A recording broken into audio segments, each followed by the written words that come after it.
That's the knife I've been working on. When I got that piece of steel, it was that thick all the way across.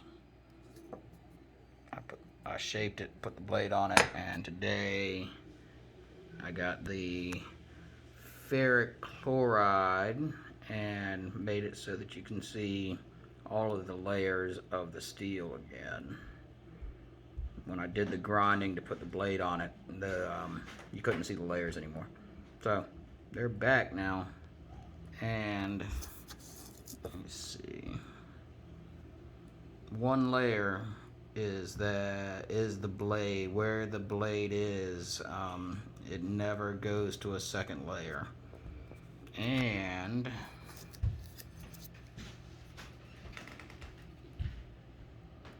that's hair I just shaved off my arm.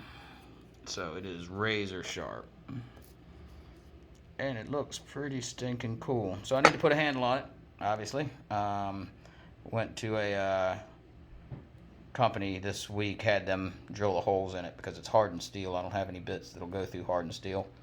So got the holes there. Just I ordered the handle today. It'll be in Thursday, and I'll have it done by the weekend. I might cook with it without a handle though. Who knows? If anybody needs a knife, let me know. Please like, subscribe, and thumbs up.